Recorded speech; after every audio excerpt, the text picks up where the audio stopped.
Assalamualaikum warahmatullahi wabarakatuh.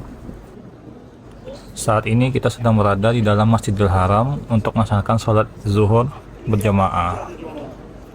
Ini merupakan bagian dalam dari interior Masjidil Haram. Banyak jemaah yang sholat di sini dari berbagai negara. Juga di sini tersedia beberapa titik untuk mengambil dan meminum air zam-zam secara langsung, sehingga tidak perlu khawatir ketika haus selama beribadah di Masjidil Haram. Di sepanjang perjalanan di dalam Masjidil Haram bisa kita lihat banyak jemaah yang sedang melakukan sholat serta mengambil air zam-zam. Kebetulan saat ini saya sedang berada di bagian dalam, khususnya untuk para jemaah pria di bagian depan dan jemaah wanita di bagian belakang.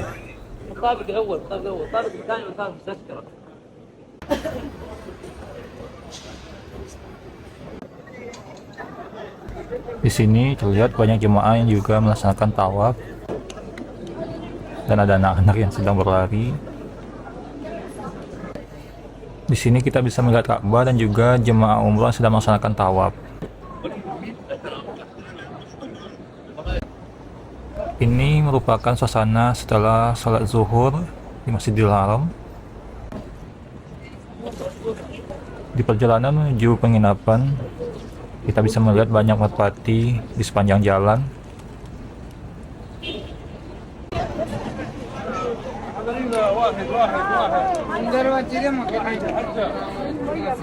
Di sepanjang jalan kita bisa melihat ada yang bersedekah dengan membagikan minuman, makanan, buah-buahan dan sebagainya.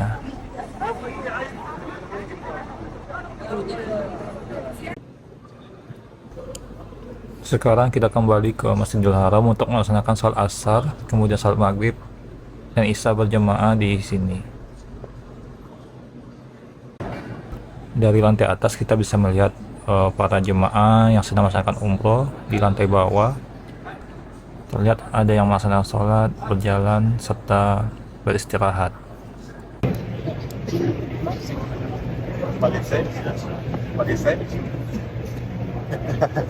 In Tajikistan, 99% Muslim. Wow, Tajikistan. You come only two people? Huh? Your friends? Or No. It's Tajikistan, Uzbekistan, başka. Jadi selama di kota Mekah, saya sempat berbincang dengan beberapa jemaah dari negara lain yang juga melaksanakan umroh. Setelah salat isya selesai, bisa kita lihat suasana di sekitaran dalam Masjidil Haram selalu ramai dan dipadati oleh para jemaah yang melaksanakan tawaf sunnah. Setelah selesai salat subuh, kita kembali ke penginapan dan bersiap-siap untuk pergi berziarah ke beberapa tempat di kota Taif. Dan bagi para jemaah yang ingin melaksanakan umroh, sekalian akan mengambil mikot. batas tanah haram. Berarti Bapak Ibu sekarang yang ditakdirkan berada di dalam tanah haram berada dalam pagar malaikat. Mudah-mudahan jiwa kita tidak pernah keluar dari Mekah. Amin Allahumma.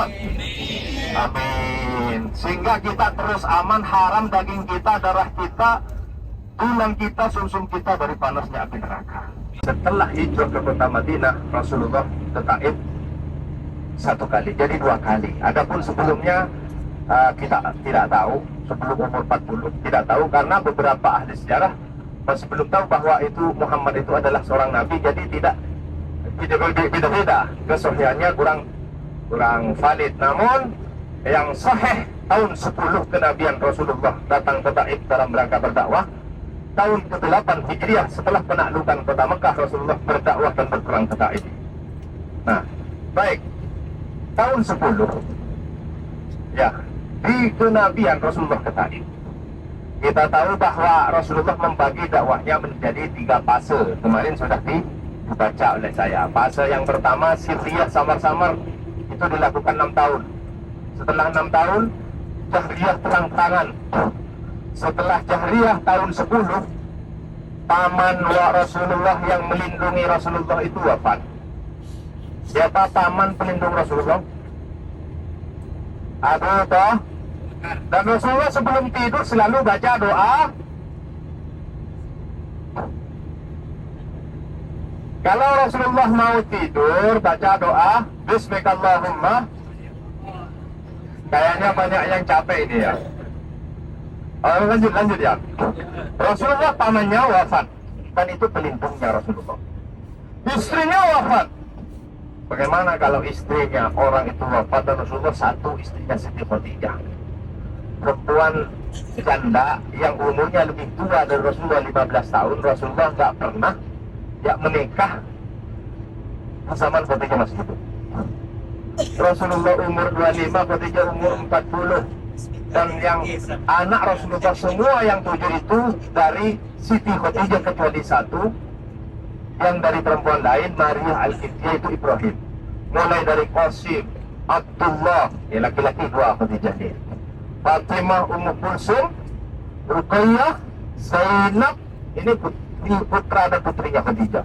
Ibrahim putra bungsunya Nabi dari Maria Al-Qibtiyah. Maria Al-Qibtiyah. Baik, para jamaah yang dirahmati Allah Subhanahu wa taala, paman wafat. Dulu orang yang diganggu di Mekah itu adalah orang-orang lemah seperti Bilal yang tidak punya sanak saudara, seperti Ammar yang tidak punya sanak saudara yang melindungi. Karena perlindungan hamiyat al-jahiliyah, kesukuan sangat kuat di Mekah. Memang Abu Thalib dia tidak Islam, tapi jangan sampai ganggu keponakanku. Waktu itu Hamzah memang tidak Islam, waktu itu sebelum tahun ke-6. Tapi jangan sampai ada yang berkata-kata atau apalagi mengganggu anak saudaraku. Seluruh Bani Hashim melindungi Nabi Muhammad SAW. Nah, setelah Abu Thalib ini wafat, pelindungnya sudah tidak ada. Karena kepemimpinan Bani Hashim diganti oleh Abu Lahab, dan Abu Lahab musuhnya Rasulullah SAW. Dapat jaga. Sebenarnya Abu Lahab itu goblok. Coba Abu Lahab baca syahadat 1 kali saja. Mudah. Berarti Nabi Muhammad bohong, dusta dong Qur'annya. Kenapa? Karena sudah divonis dari atas langit bahwa Abu Lahab tidak akan bisa baca syahadat. Dengan tabbat yada Abi Lahab wa tab. Dan ini sudah dikatakan oleh kawan-kawannya. Namun ini adalah vonisnya Allah. La tabdila li kalimatillah. Tidak ada ganti dari kalimat Allah. Makanya di situ doalah di Ka'bah. Ya Allah, in kunta katabtani syaqiyan. Jika engkau mencatat namaku ada di nama bagian buku kiri golongan orang-orang yang celaka, maka gantilah ya Allah. Rubahlah ya Allah. Tolongkan kepada orang-orang yang beruntung masuk surga. Alhamdulillah, kita telah tiba di kota Taif dan berkunjung ke salah satu masjid bersejarah yang bernama Masjid Abdullah bin Abbas. Abbas merupakan sahabat dan juga keponakan Rasul. Ibnu Abbas memiliki pengetahuan yang luas. Banyak hadis sahih yang diriwayatkan melalui Ibnu Abbas. Ia juga menurunkan seluruh khalifah dengan nama Bani Abbasiyah. Banyak pedagang yang menjual buah-buahan seperti buah kurma, buah segar lainnya, dan juga banyak jemaah dari Indonesia juga yang hadir dan berkunjung ke sini dari berbagai kota. Kebanyakan pedagang-pedagang di sini bisa berbahasa Indonesia.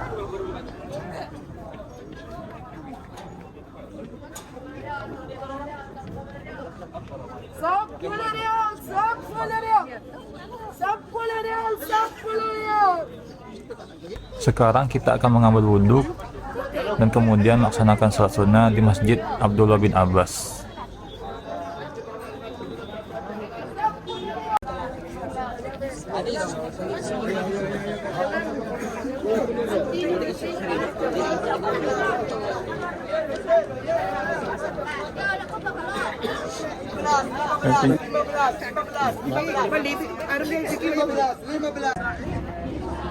ابن العاص السلام عليكم يا حرف الله بالجناب السلام عليكم يا عبد الله putra Abi Bakar. Bukan pertama. Pahala bukan main-main di situ. 100.000. Alhamdulillah, kursi satu kursi roda dari kelebihan pembayaran sudah saya dapat dan masih lebih 29 real.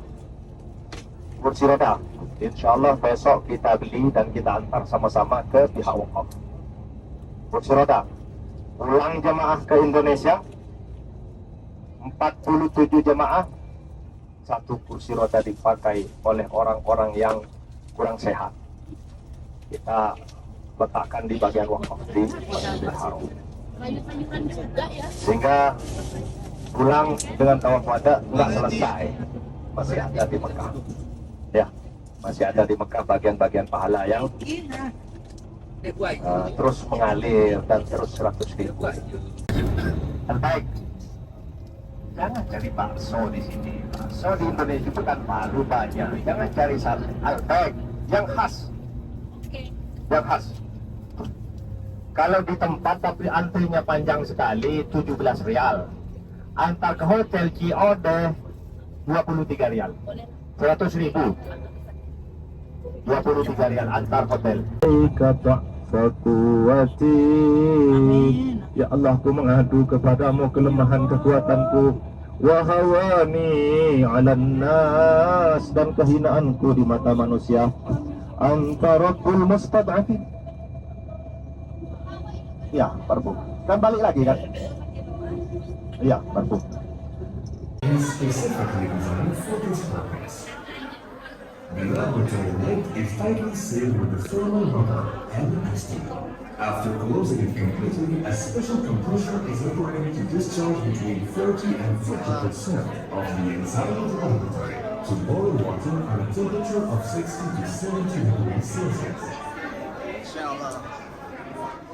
Then, the ignition begins. Cuma pernah mulu Pak. Ayam iko mandi angin. Mandi angin. Mandi angin. Mandi. Ayam mandi. Makan mandi itu namanya. Makan mandi. Ya mandi Mandi, itu Bu. ayamnya mungkin bondem aja. Jerawatnya dimandikan. Makan mandi. Di Taib. Jara, Jara. Taib. Taib, kota Taib. Kota Taib. Oke. Diam. Maka ketika Anda seakan-akan Anda tenggelam di dalam rahmatnya Allah Subhanahu wa taala. La yarfa'u qadaman wa la yad'uha, tidak meletakkan kaki, tidak mengangkat kaki kecuali dosa-dosa berjatuhan. Makanya pulang nanti targetnya apa? Saya bawa ladat kubur satu bagaikan hari di mana itu kita melahirkan kembali. Itu target umrah.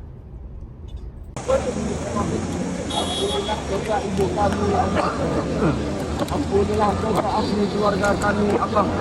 Ya Allah, panggillah kami untuk kembali lagi, ya Allah. Panggillah keluarga kami untuk kembali lagi, ya Allah. Panggillah keluarga kami untuk kembali lagi, ya Allah. Kita melaksanakan ibadah kepadamu, ya Allah. Ridhoilah kami, ya Allah. Ridhoilah upaya kami, ya Allah. Ridhoilah keluarga kami, ya Allah. Ridhoilah harta kami, ya Allah. Ridhoilah kedua orang tua kami, ya Allah. Ya Allah, berikanlah kami rezeki, ya Allah. Wafat dalam keadaan membawa iman kepadamu, ya Allah. Membawa Islam kepadamu, ya Allah. Ya Allah, ampunilah kami, ya Allah. Rahmatilah kami, ya Allah. Ya Allah, jangan engkau hinakan kami, ya Allah. Jangan engkau hinakan bapak kami, ya Allah. Jangan engkau hinakan ibu kami, ya Allah. Jangan engkau hinakan ahli keluarga kami, ya Allah. Alhamdulillah telah selesai tawaf wada, yaitu tawaf perpisahan sebelum meninggalkan kota Mekah. Semoga kedepannya kita masih bisa terus beribadah dan melaksanakan ibadah haji serta umroh. Setelah 1 minggu di kota Mekah, kita akan melanjutkan perjalanan ke kota Madinah, diberikan kesehatan dan selamat sampai tujuan. Alhamdulillah telah tiba di kota Madinah setelah hampir 4 jam perjalanan. Sekarang kita menuju ke Masjid Nabawi dan mengerjakan sholat jamak untuk maghrib di waktu Isya. Bangsa Muhammad Abdul Karim Al-Khair atau di sini dijelaskan bahwa Rasulullah Shallallahu Alaihi Wasallam dalam sabdanya innamal a'malu binniyat wa innama likulli imrin ma nawa. Seseorang tergantung niatnya. Yang dia dapat itu hanya yang diniatkan saja.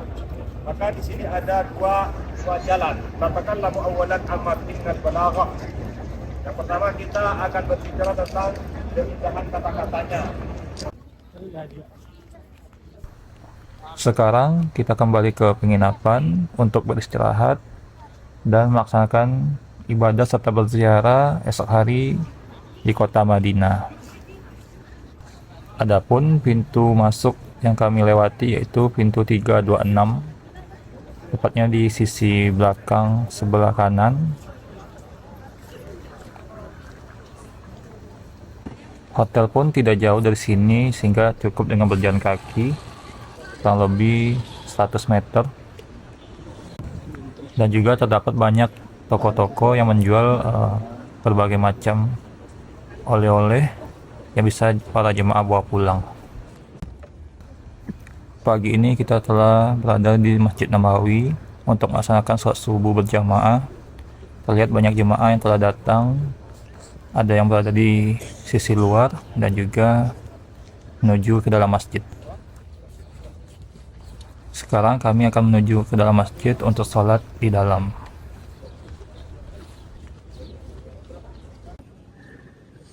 Masya Allah, sangat indah tampilan dari interior dari Masjid Nabawi. Sangat banyak pilar-pilar serta ornamen di dalam masjid ini.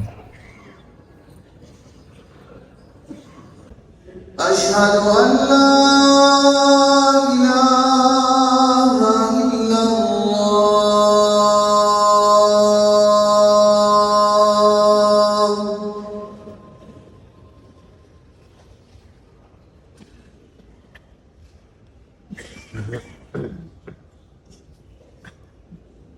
Asyhadu anna Muhammadar Rasulullah.